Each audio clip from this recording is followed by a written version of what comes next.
Well, I'm finally getting back to my old Agco. See if I can get her rebuilt and put back together. This is a tractor that anybody that knows me is one that I bought from the dealer that was not what it was supposed to have been, but anyways, I got stuck with it.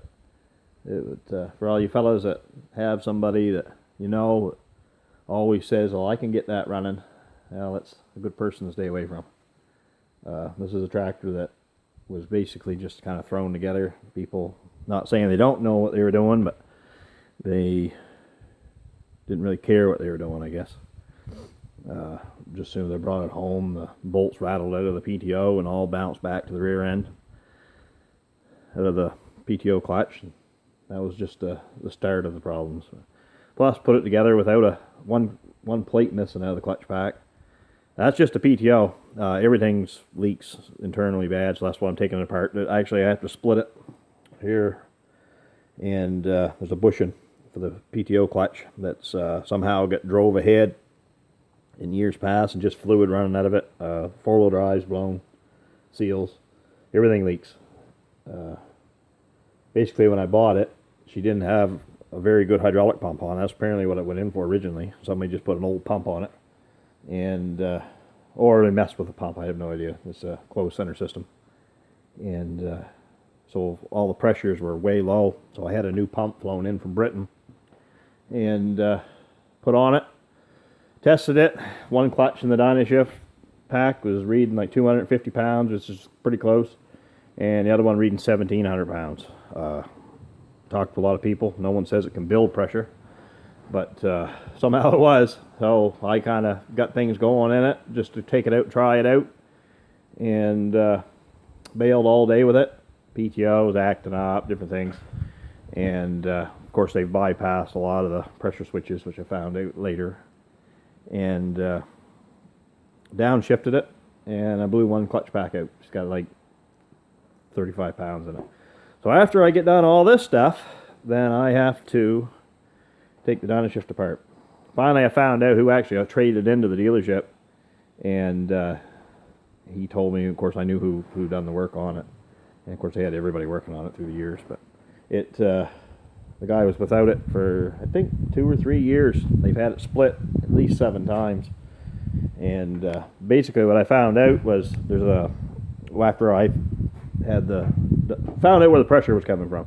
They're in the priority valve that reduces the pressure for your transmission. They switched the valves. So instead of putting 250 pounds, the valve for the 250 pound one, they put it on the high side, had them switch, so she was boosting the pressure up enough so it would run, enough to get rid of it, I guess. So when I put the new pump on it, got everything working like I thought it was supposed to be, then she put the pressure through, and whatever weak seals it had, she blew them all. Only thing that seems to be holding was my PTO brake, and diff lock seemed to be okay. Everything else, four-wheel drive, power Dynashift, high-low, blew that out. There's absolutely hardly anything there. It's quite a reduction when you switch it over. So I got a couple weeks here to kind of play with. I bought a lot of the parts. I had the new bushing flown in from Britain. Well, there's a lot of the parts.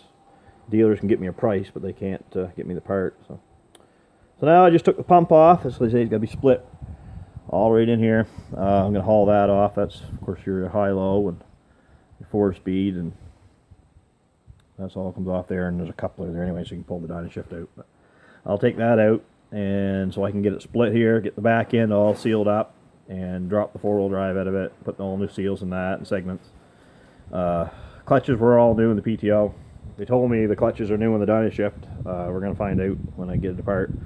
If I get into a mess, I do know where there's another Dynashift a fellow will sell me, and just slap a whole another one in it. But I'm getting anxious to get it going. It's been kind of a thorn in my side for quite a while. This was supposed to have been a tractor I bought that ran, and unfortunately it never. So anyhow, stay tuned. I'll have quite a few videos on it as it comes apart. But biggest thing is, by the weekend, I'd like to have that bushing put in it, and get the four-wheel drive done, and everything all buttoned up in the back end. And then here up is my next step, split it out front here. So. But when it ran, you know, they say it's a comfortable tractor. It's just a matter of getting the glitches worked out of it. And I'm actually going to put a gauge right in the cab for pressure, so you keep an eye on it. They only like I say, bypass the pressure switch. Most of everything's pretty well still intact. I mean, they hacked into a little bit of stuff, but well, like you said, lesson learned. You know, you always have that fellow that says he can get anything running, and usually they can, but not necessarily the right way. But anyhow, stay tuned for it.